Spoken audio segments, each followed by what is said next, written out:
Sir जब ये मेरे को पता चला कि जीपेट एग्ज़ाम होती है, तो फिर मैंने सर्च किया कि ई- कोई प्रिपरेशन के लिए कोई ऑनलाइन प्लेटफॉर्म हो तो सही रहेगा। और तो फिर मैंने देखा तो जीडीसी दिखा, तो मैंने प्राइम बैच ज्वाइन कर लिया। और फिर स्टार्ट की प्रिपरेशन। शुरू शुरू में ऐसा लगता था कि बिल्कुल कि नहीं हो पाएगा, थोड़ा बहुत टफ है। थोड़ी मेरी वीकनेस थी कि इंग्लिश में भी प्रॉब्लम आती थी सर, तो हम्म। उसको भी इम्प्रूव किया। और उसके साथ साथ में इसकी भी प्रिपरेशन की। और उसमें फिर लास्ट ईयर भी मेरा सही रैंक था, 2000 रैंक थी। और फिर नाइपर में सही रैंक नहीं हो पाई थी, तो मैंने सोचा कि इस अगले साल और अच्छे से करते हैं। सर टीचर का बिल्कुल बढ़िया रहता था, और जो भी डाउट रहता था एंड टू एंड क्लियर हो जाता था। और अगर जो कोई डाउट बाद में भी आता था ना, तो वो डाउट पूछ सकते थे उनसे मैसेज करके या कैसे भी करके। Hello everyone. वो कहते हैं ना, अगर आपने मेहनत बहुत शिद्दत से की है तो कुदरत आपको वो चीज देती है जिसके आप हकदार होते हैं। जिडिशियंस जो कभी मेहनत करने से पीछे नहीं हटते और हमेशा औरों से एक कदम आगे रहते हैं। उसी कड़ी में आज मैं मिलवाना चाहता हूँ एक और होनहार जिडिशियन, राजेश डांगी से। राजेश इंदौर मध्य प्रदेश से जुड़े हैं और इनकी इस बार जीपैट 2026 के एग्जाम में ऑल इंडिया रैंक 622 इन्होंने अचीव की है। सबसे पहले तो राजेश, इस बेहतरीन से रिजल्ट के लिए पूरी जीडीसी टीम की तरफ से बहुत बहुत बधाई आपको। Thank you sir. और सर जीडीसी टीम को भी बहुत बहुत धन्यवाद, बहुत सपोर्ट किया उन्होंने भी।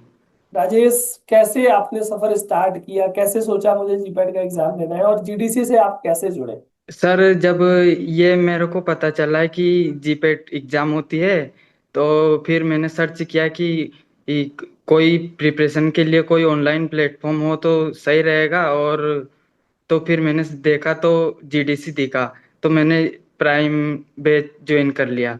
और फिर स्टार्ट की प्रिपरेशन। शुरू शुरू में ऐसा लगता था कि बिल्कुल कि नहीं हो पाएगा, थोड़ा बहुत टफ है।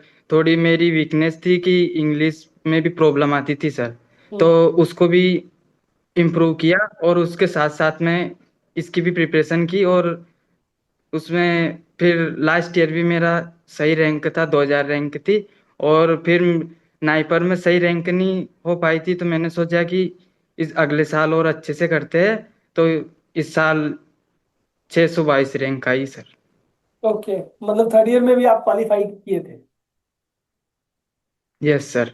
ओके, तो इसके पीछे का राज क्या है? आपने थर्ड ईयर में भी क्वालिफाई किया, फाइनल ईयर में भी क्वालिफाई किया।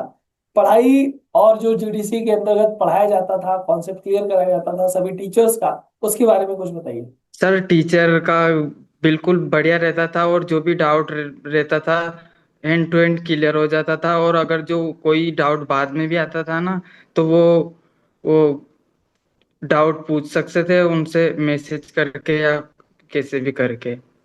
ओके। अच्छा राजेश, जीडीसी प्राइम के अंतर्गत जो मॉड्यूल हम लोग प्रोवाइड करते हैं, अगर कोई भी बच्चा मॉड्यूल पढ़ ले तो क्या उसे रेफरेंस बुक्स भी पढ़ने की आवश्यकता पड़ेगी या फिर मॉड्यूल से उसका कॉन्सेप्ट क्लियर हो सकता सर मॉड्यूल लेना पे मोर देन, क्योंकि उसमें रेफरेंस बुक से ही निकाला हुआ है। और मॉड्यूल पढ़ लेना है कोई भी स्टूडेंट एक बार, तो उसका इजीली क्वालिफाई हो जाएगा। हर कोई एग्जाम क्वालिफाई हो जाएगा आराम से, है? बिल्कुल। Easily sir. More than sufficient है। और क्लासे भी होती है, तो जो कुछ पॉइंट छूट जाते हैं वो क्लासेस में हो जाते हैं। और अगर और उसके बाद में अपन टेस्ट देते हैं, तो पता चल जाता है कि क्वेश्चन कहाँ से आते हैं और क्या होता है। तो सारे कॉन्सेप्ट क्लियर हो जाते हैं सर इजीली। ओके राजेश, इस प्रिपरेशन जर्नी के दौरान बहुत सारी गलतियां भी हुई होंगी आपसे, तो ये जो लोग वीडियो देख रहे हैं जो 2027 में एग्जाम देंगे, आप उनको क्या सजेशन देना चाहोगे कि वो गलती वो ना करें? सर ये है कि कंसिस्टेंसी मेंटेन रखे। और एक बार जो जहाँ से प्रेफर कर लिया ना, जो सब्जेक्ट जहाँ से, और जो चीज एक बार फॉलो करिए, तो रिवीजन में भी नेक्स्ट टाइम उसी को फॉलो करो। अगर अलग अलग वो मटेरियल प्रेफर ना करे, ताकि वो सही रहेगा रिवीजन के लिए। ओके। अच्छा, जब ये रिजल्ट देखा, यस। 622 आपकी रैंक आई, कैसा था रिएक्शन आपका, दोस्तों यस सर। का, सबका कैसा रिएक्शन? रिएक्शन बढ़िया था सर, लेकिन प्रिपरेशन तो और अच्छी रैंक के लिए थी, पर ठीक है, अब जो भी हुआ वो ठीक है सर। बिल्कुल बिल्कुल। अभी आप और नाइपर का अच्छी एग्जाम रैंक देने वाले का, हैं ना? वो अच्छी रैंक की सोचा था सर, और अंदर के की लगभग 200-300 रैंक के आसपास तो आ ही जाएगी। Okay okay. और टेस्ट में भी ऐसा ही आ रहा था, टेस्ट वेस्ट में भी बढ़िया रैंक थी। पर ठीक है सर, अब जो। जी जी। अभी नाइपर यस का आप सर। एग्जाम देने वाले हो? हाँ सर, नाइपर का देंगे इस बार तो सर। इसमें जो कसर रह गई वो मोटिवेशन है ना नाइपर में पूरी? हाँ सर, मोटिवेशन है बिल्कुल सर, वो रहेगा ही सर। बिल्कुल। अभी तक, जब तक नाइपर ना हो जाए तब तक सर। अच्छा, ये रिजल्ट आया आपका, आपने इतनी अच्छी तरीके से क्वालिफाई किया, रैंक लाए। आपके यस जूनियर, सर। आपके दोस्त, बहुत से लोगों ने पूछा होगा कि कैसे पढ़ाई की, कहाँ से पढ़ाई की, कैसे तैयारी की, उनको क्या सजेशन दिया आपने?